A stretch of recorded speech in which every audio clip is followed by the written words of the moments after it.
કે 2001 થી લઈને આજ સુધી 25 વર્ષમાં ભારતીય જનતા પાર્ટીએ કેટલા વચનો પૂરા કર્યા છે એ સાંભળી લઈએ. અને સાંભળીએ પહેલા નરેન્દ્ર મોદીને જે એમણે વાત કરી હતી,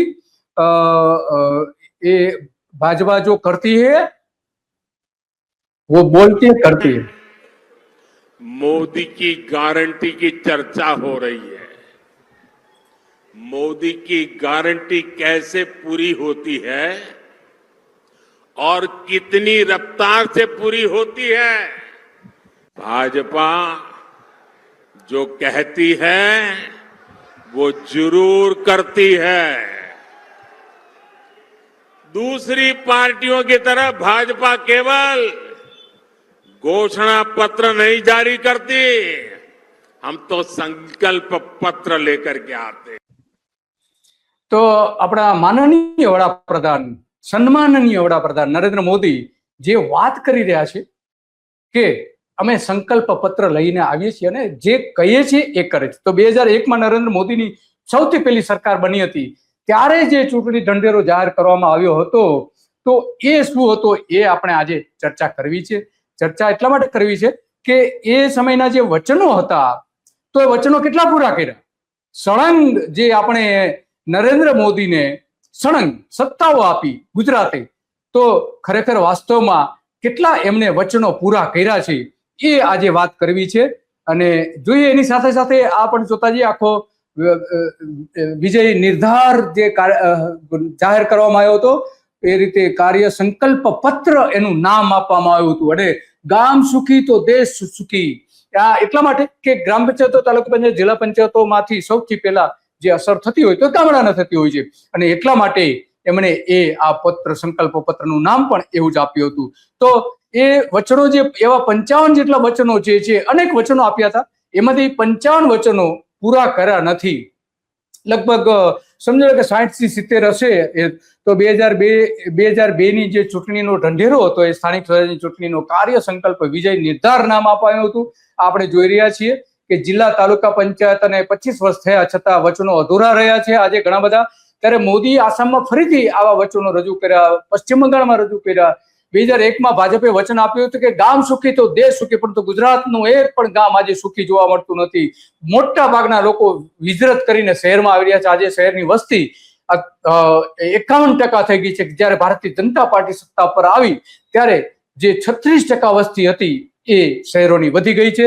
સ્થાનિક લોકો જ નિર્ણય કરે એવા ગામોમાં આયોજન બોર્ડ બનાવવાની જાહેરાત કરી હતી। એક પણ ગામમાં બોર્ડ બન્યું નથી, બોર્ડની નીતિ પણ અમલમાં નથી કરતી। પ્લાનિંગ બોર્ડની જે વાત આવે છે એ નથી જોઈ શકતા। તાલુકા પંચાયતને વધારે સત્તા આપીશું, જે સત્તા હતી એ પણ સત્તા લઈ લેવામાં આવી। અનેક સત્તાઓ એવી છે કે જે લઈ લેવામાં આવી। ખેત ઉત્પાદનમાં વધારો કરીને પોષણક્ષમ ભાવો આપીશું આવી જાહેરાત કરી હતી। હમણાં જ આપણે જોયું કે ગુજરાતના ખેડૂતોએ મોટા પ્રમાણમાં બોટાદમાં આંદોલન કર્યું હતું, એ પણ આ એક એનો પ્રકાર જ હતો। અને ખેડૂતો વારંવાર કહે છે કે અમને પૂરતા પોષણક્ષમ ભાવ મળતા નથી, એટલા માટે ગુજરાતના ગામડાના ખેડૂતો જે છે એ ખેતી છોડી રહ્યા છે। બીજું સૌથી મોટું વચન આપ્યું હતું કે હાઇબ્રિડ બિયારણોના બદલે બાયોટેકનોલોજીના બિયારણો અમે બનાવીશું, પરંતુ અત્યારે એવી વાત કરી હતી કે હવે હાઇબ્રિડ બિયારણો આઉટ ઓફ ડેટેડ થઈ ગયા છે, એટલે કે એની કોઈ જરૂર નથી એવી વાત કરી હતી। પરંતુ આજે પણ આપણે જોઈએ છીએ કે આ જ સરકારમાં જે કહેવામાં આવે છે કે અમે એનો અમલ કરીશું પણ બાયોટેકનોલોજીનો ક્યાંય અમલ દેખાતો નથી। વિશ્વ ગામ બનીશું, બન્યું નથી। સમૃદ્ધ ગામ બનાવીશું, સમૃદ્ધ ગામને બદલે ગામડાઓ ભંગાર બની ગયા છે। આજે ઘણા બધા ગામડાઓ એવા છે કે જે ખાલી થઈ ગયા છે। ગામના લોકોનું આયુષ્ય 60 વર્ષ અમે કરીશું। 2010 સુધીમાં મહિલાઓની પ્રસૂતિમાં એક પણ મહિલાનું મોત નહીં થાય એવું વચન આપ્યું હતું, પણ આજે પણ આપણે જોઈએ છીએ કે આદિવાસી વિસ્તારોમાં મહિલાઓના મોત, આ જે સુવાવડી બહેનો જે હોય છે એના મોત એને એક જગ્યાએથી બીજી જગ્યાએ લઈ જવા માટેની સુવિધા ન હોવાના કારણે થઈ રહ્યા છે। પાક વીમો આપીશું એવી વાત કરી હતી, પરંતુ પાક વીમો પણ આજે આપણે જાણીએ છીએ કે પાક વીમો જ બંધ કરી દીધો। આ નરેન્દ્ર મોદી સરકાર જ્યારે વડાપ્રધાન થયા ત્યારથી વિજય રૂપાણી મુખ્યપ્રધાન હતા ત્યારે ચૂંટાયેલા સભ્યો માટે કોડ ઓફ કન્ડક્ટ બનાવીશું, પણ આજ સુધી બનાવ્યો નથી। એના કારણે ભ્રષ્ટાચાર વ્યાપક પ્રમાણમાં વધી ગયો છે। પક્ષાંતર અટકાવીશું એવી જાહેરાત કરવામાં આવી હતી। પક્ષાંતરનો કાયદો તો બન્યો નહીં, પણ ભારતીય જનતા પાર્ટીએ વ્યાપક પ્રમાણમાં પક્ષાંતર કરીને કોંગ્રેસમાંથી અને આમ આદમી પાર્ટીમાં સ્થાનિક લેવલના જિલ્લા તાલુકા લેવલના જે નેતાઓ છે એમને લાવ્યા છે। નાગરિક અધિકાર પત્રનો ચુસ્ત અમલ કરીશું, બિલકુલ નહીં। અને પ્રહરી અને લોક સમિતિ બનાવીશું. આના માટે બની નહીં પડતર જમીનો પર યુવાનોને વૃક્ષોની ખેતી કરાવીશું.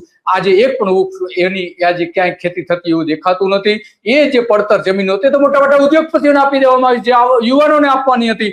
પશુપાલન ડેરી વિકાસ કરીશું, એના બદલે પશુપાલનનો વિકાસ કરીશું, ડેરીનો વિકાસ કર્યો છે એવું કહ્યું હતું. પરંતુ ગાયોની સંખ્યા ઘટી ગઈ છે, જે વધવી જોઈએ એ ઘટી ગઈ છે. ગૌચર જે વધવા જોઈએ ને બદલે ગૌચર પણ ઘટી ગયા છે. 3000 ગામોમાં આજે ગૌચર નથી. અને ડેરીમાં મોટા વ્યાપક પ્રમાણમાં ભ્રષ્ટાચાર થઈ રહ્યા છે. હમણાં જ આમ આદમી પાર્ટીએ આરોપ મૂક્યો હતો કે 300 ટેન્કર રોજના દૂધના, બનાવટી દૂધના આ ડેરીઓમાં જઈ રહ્યા છે. ગામડાઓમાં બેકારી અને અર્ધ બેકારી દૂર કરીશું, થઈ નહીં. ગામ લોકો સાથે ગામડાઓમાં ઉદ્યોગો સ્થાપીશું. એક પણ ગામમાં ઉદ્યોગો થયું નથી. સાક્ષર ગામ બનીશું. અભણ ગામડાઓ બની રહ્યા છે. તે શાળાઓ બંધ કરી દીધી છે. ગામમાં લગ્ન કરવા કોઈ તૈયાર નથી. આજે એવી પરિસ્થિતિ ઊભી થઈ રહી છે. સ્વદેશી ઉદ્યોગો ગામડાઓમાં લાવીશું અને એના કેન્દ્રો પણ બનાવીશું. ક્યાંય બન્યું નથી.